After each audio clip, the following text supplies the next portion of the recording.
नमस्कार दोस्तों, आपका हमारे YouTube channel SK coaching classes में स्वागत है। तो चलिए आज से हम लोग स्टार्ट करेंगे कक्षा 11 मैथ। ठीक है, तो इसमें पहले से हम स्टार्ट करेंगे। चैप्टर 1 है हमारा समुच्चय। ठीक है, जिसको इंग्लिश में क्या बोलते हैं, सेट्स बोलते हैं, सेट बोलते हैं। तो अभ्यास या चैप्टर स्टार्ट करने से पहले कुछ बेसिक जानकारी होना बहुत ज़रूरी है, जो कि पहले पढ़ चुके हैं लेकिन जानना जरूरी है। सबसे पहली बात तो ये आती है कि समुच्चय है क्या, समुच्चय का यूज हम लोग क्यों करते हैं। ठीक है, तो समुच्चय का यूज जो है हम इसलिए करते हैं कि जैसे मान लीजिए कोई वस्तु है, वस्तुएं हैं सैकड़ों हजारों की संख्या में, तो अगर कहीं लिखना हो तो उसका लिखना संभव नहीं होता है। ठीक है, तो उसी को लिखने या दर्शाने के लिए शार्ट रूप में कि हम ऐसे लिख दें ताकि हमें पूरी जानकारी मिल जाए, तो हम वहाँ पे समुच्चय का यूज करते हैं। जैसे अभी हम कहें कि देश में सभी कवियों का समुच्चय, ठीक है, या देश में सभी कवियों का नाम लिखिए, तो सभी कवियों का नाम लिखना संभव नहीं होगा। ठीक है, तो हम समुच्चय में लिख देंगे कि वहाँ पे भारत देश के या किसी भी देश के सभी कवियों का समुच्चय या नामों का समुच्चय, तो हमें पता चल जाएगा कि हाँ यहाँ पे जो है पूरे देश के, इस देश के या किसी भी देश के कवियों का उल्लेख किया गया है। ठीक है, तो जैसे और भी चीज़ें, जैसे यहाँ पे देखिए हम कह दें कि अंग्रेजी वर्णमाला के सभी अक्षरों का समुच्चय, अगर वैसे लिखेंगे तो हमें 26 अक्षर इंग्लिश में होते हैं, सब लिखने पड़ेंगे।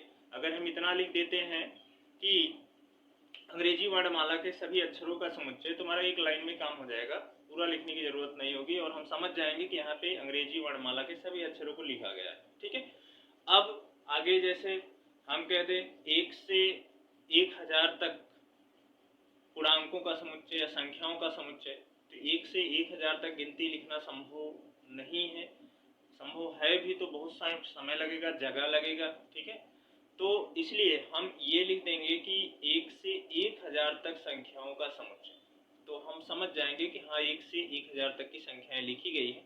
ऐसी बहुत सी चीजें, मतलब कहने का कोई भी वस्तु है या कोई भी संख्या है या कुछ भी है, उनका जो संग्रह होता है, जिसमें हम संग्रह करते हैं, संग्रह से संग्रह की पढ़ाई करते हैं, संग्रह समझते हैं, तो ये हमारा समुच्चय होता है। जैसे सम अभाज्य संख्याओं का समुच्चय, सम अभाज्य संख्याएं कितनी है, 2 है, सिर्फ एक है, 2। ठीक है, तो हो गया। धन पूर्णांकों का समुच्चय, धन पूर्णांक बहुत सारे होते हैं, अपरिमित होते हैं, अनंत होते हैं। ठीक है, तो सबको लिखना संभव नहीं है, लेकिन अगर हम इतना लिख दिए कि धन पूर्णांकों का समुच्चय लिखा गया है, तो वहाँ पे समझ जाएंगे सभी धन पूर्णांक। परिमेय संख्याओं का समुच्चय, प्राकृतिक संख्याओं का समुच्चय, देश के प्रधानमंत्रियों का समुच्चय, दिनों का नामों का समुच्चय, ठीक है, अपरिमेय संख्याओं का समुच्चय, ऐसे ही बहुत सारे होते हैं। तो और उसके बाद हमें कुछ जान लेना चाहिए, जैसे प्राकृतिक संख्या होती है। प्राकृतिक संख्या हम जानते हैं 1 से स्टार्ट होती है, पता है हमें कि प्राकृतिक संख्या कहाँ से स्टार्ट होती है, 1 से स्टार्ट होती है। प्राकृतिक संख्या कहाँ से स्टार्ट होती है, 1 से, 1 2 3 4, ठीक है, डॉट डॉट, मतलब अनंत तक, कहाँ तक जाएगा पता नहीं। प्राकृतिक संख्याओं का समुच्चय। लेकिन अब एक चीज और है कि समुच्चय में प्राकृतिक संख्या का संकेत लिखा होता है। संकेत जानना बहुत जरूरी है कि प्राकृतिक संख्या का संकेत क्या होता है। प्राकृतिक संख्या का संकेत होता है यन। अगर यन कहीं पर लिखा हुआ है तो समझ लीजिए, समुच्चय में अगर यन लिखा हुआ है तो समझ लीजिए कि वो वहाँ पे प्राकृतिक संख्या लिखी है, नेचुरल नंबर। ठीक है, दूसरा हमारा है पूर्ण संख्या, पूर्ण संख्या, जिसको हम कहते हैं इंग्लिश में होल नंबर, होल नंबर। ठीक है, इसी प्राकृतिक संख्या में हम 0 मिला दें, ठीक है, प्राकृतिक संख्या में हम 0 और ऐड कर दें तो हमारी हो जाती है पूर्ण संख्या।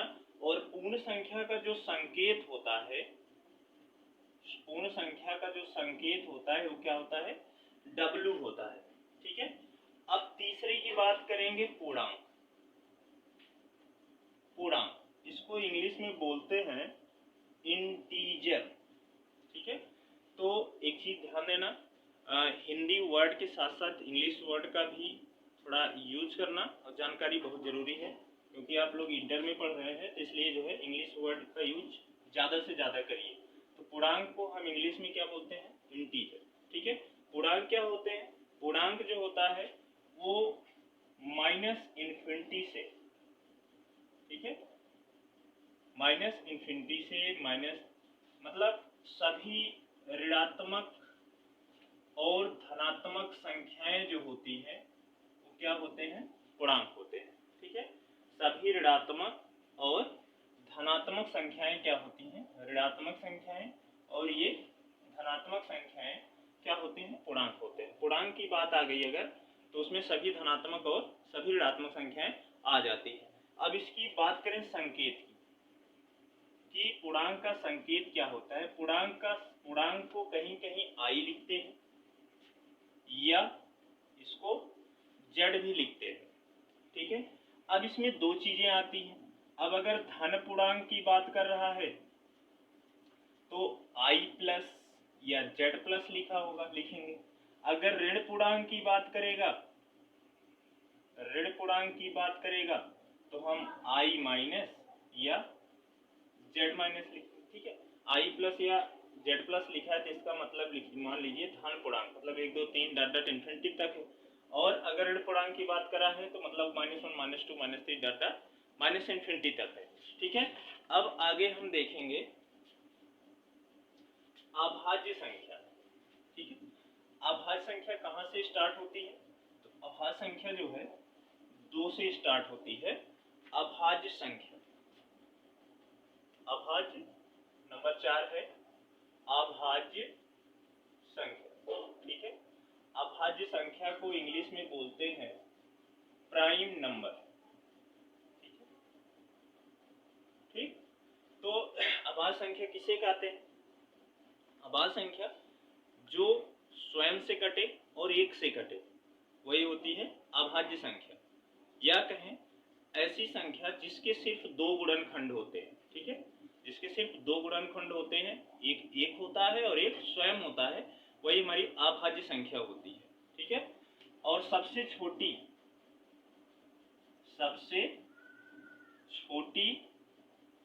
अभाज्य संख्या, सबसे छोटी अभाज्य संख्या क्या है? 2 है, या इसको कह सकते हैं सबसे छोटी सम अभाज्य संख्या। ठीक है, चाहे इसको कहें हम सबसे छोटी अभाज्य संख्या कहें या सबसे छोटी सम अभाज्य संख्या कहें तो क्या होगा? 2 होगा। मतलब 2 क्या है? सम भी है, सम अभाज्य संख्या भी है, और सबसे छोटी भी सम अभाज्य संख्या। ठीक है, अब तीसरी बात हम करते हैं भाज्य संख्या, मतलब नंबर 5 पर हम किसकी बात करेंगे? भाज्य संख्या। इसको बोलते हैं इंग्लिश में कंपोजिट नंबर। क्या बोलते हैं? Composite number. ठीक है, अब भाज्य संख्या क्या होती है? भाज्य संख्या क्या होती है? जो, ठीक है, जिसके 2 से अधिक गुणनखंड हो, 3 या 3 से अधिक, 2 से अधिक यानी कि 3 हो चाहे 3 से अधिक गुणनखंड हो। कहने का मतलब जो संख्या 1 से कटे, खुद से कटे और किसी और से भी कटे, वही संख्या क्या होती है? भाज्य संख्या होती है। जैसे 4 6 8 डॉट डॉट। तो सबसे छोटी भाज्य संख्या, सबसे छोटी भाज्य संख्या क्या है? 4 है। ठीक है, सबसे छोटी भाज्य संख्या क्या है? 4 है। अब आगे देखते हैं परिमेय संख्या। परिमेय संख्या, परिमेय संख्या को हम क्या बोलते हैं? Rational number. रेशनल नंबर, इसको तो बहुत भली भांति इससे परिचित हैं कि जिन संख्याओं को हम p/q के रूप में लिख सकते हैं उसे हम क्या कहते हैं? परिमेय संख्या कहते हैं। जिन संख्याओं को p बटा q के रूप में लिखा जा सकता हो या हम लिख सकते हैं उन्हें हम परिमेय संख्या कहते हैं। अब एक चीज जिसको हम क्या करें, p बटा q के रूप में लिख सकें ना, लेकिन ये भी ध्यान देना है कि जो q होना चाहिए वो 0 नहीं होना चाहिए। ठीक है, ऐसी संख्या जिसको हम p बटा q के रूप में लिख सकते हैं लेकिन q 0 ना हो उसे हम क्या कहते हैं, परिमेय संख्या कहते हैं। अब परिमेय संख्या का संकेत की बात करते हैं तो परिमेय संख्या को समुच्चय में q से दर्शाते हैं। किससे? q से दर्शाते हैं। चलिए अब अगली बात करते हैं अपरिमेय संख्या की। तो इसको इंग्लिश में बोलते हैं इररेशनल नंबर। क्या बोलते हैं? Irrational number. ठीक है, अब इसको जानते हैं जिसको हम p बटा q के रूप में नहीं लिख सकते हैं,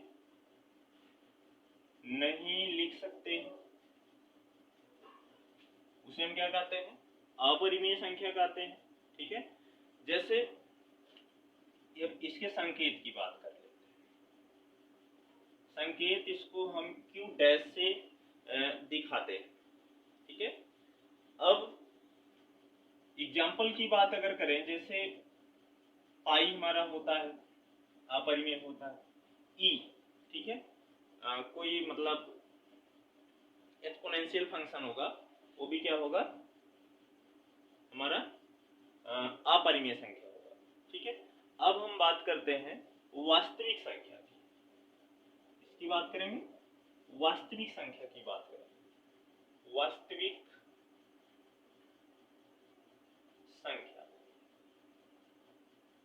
वास्तविक संख्या की बात करेंगे तो वास्तविक संख्या को हम इंग्लिश में बोलते हैं रियल नंबर। ठीक है, तो ये वास्तविक संख्या होती क्या है? अगर हम परिमेय संख्याओं को और अपरिमेय संख्याओं को मिला दें तो जो संख्या बनती है हमारी वो वास्तविक संख्या बनती है। वास्तविक संख्या बनती है कहने का मतलब वास्तविक संख्या में परिमेय संख्या भी होता है और अपरिमेय भी होता है। ठीक है, मतलब परिमेय संख्याओं और अपरिमेय संख्याओं को मिलाने से जो संख्या प्राप्त होती है हमें उसे हम वास्तविक संख्या कहते हैं। और इसका जो संकेत होता है, संकेत इसका होता है r। ठीक है, इसका संकेत क्या होता है? r होता है। प्रकार। ठीक है, इंग्लिश में क्या बोलेंगे इसे? Type of set representation.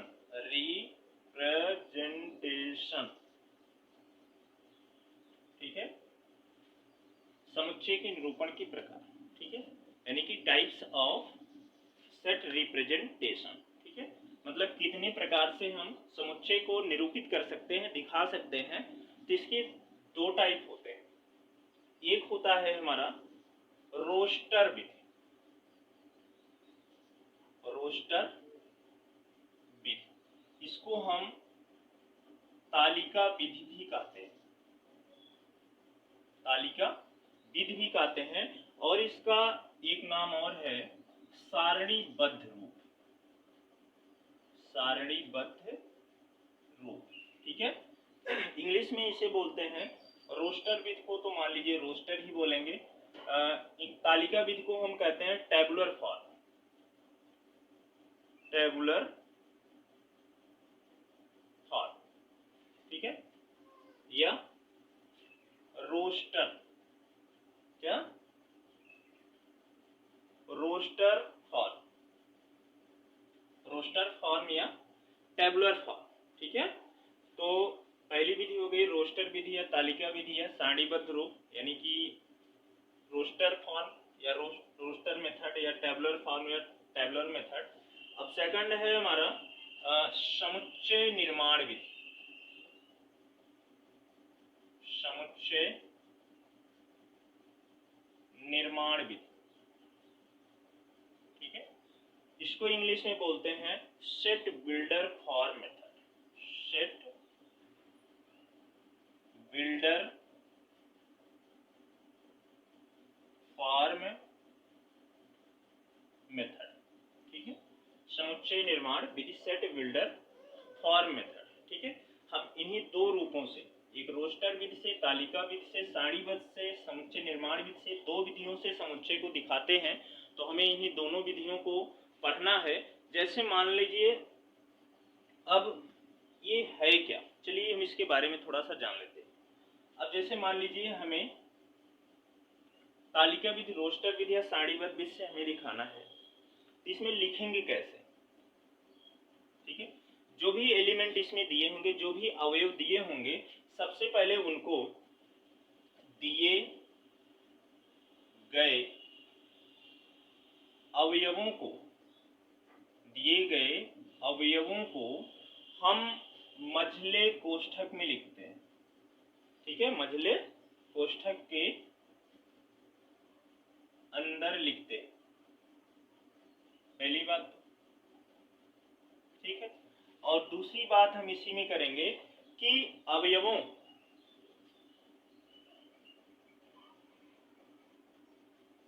के अंदर अवयवों को अलग रखने के लिए या अलग करने के लिए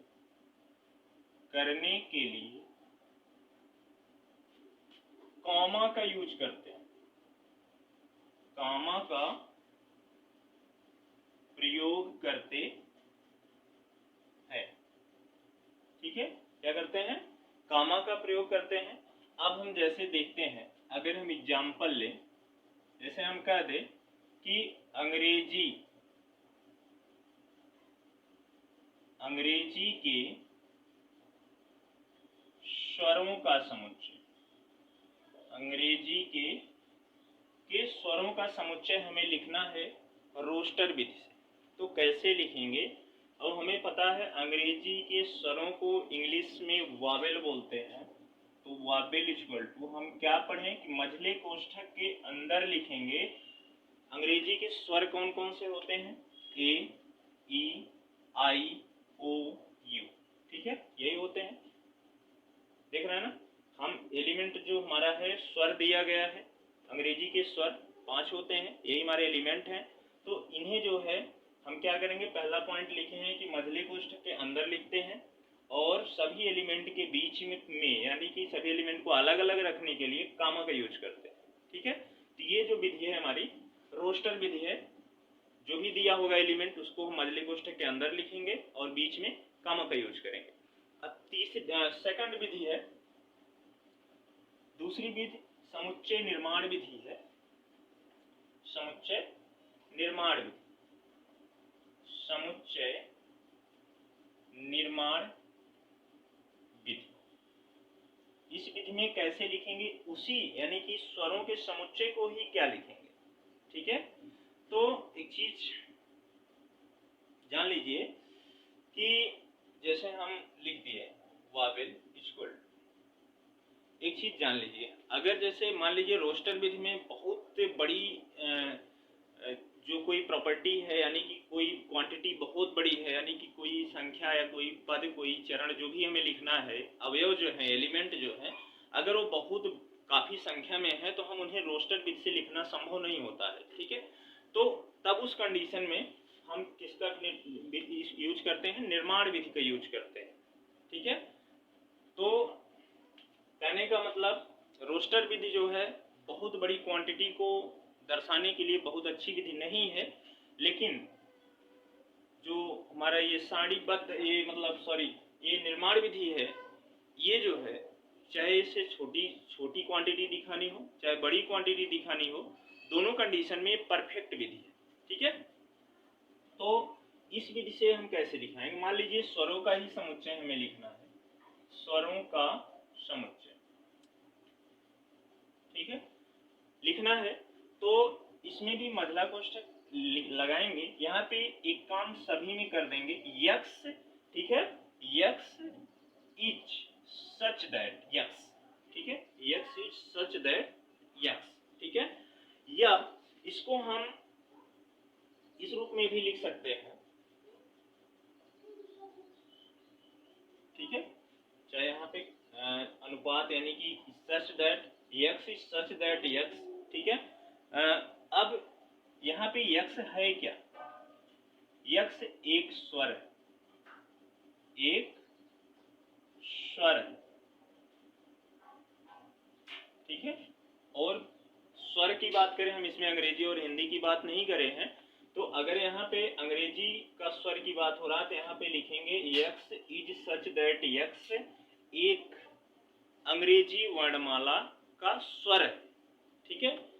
अब यहाँ पे कामा के स्थान पर इस तरह ऑब्लिक लगा सकते हैं, ठीक है, स्वर है, ठीक है, समझ लिए, दोनों तरीके यही हैं।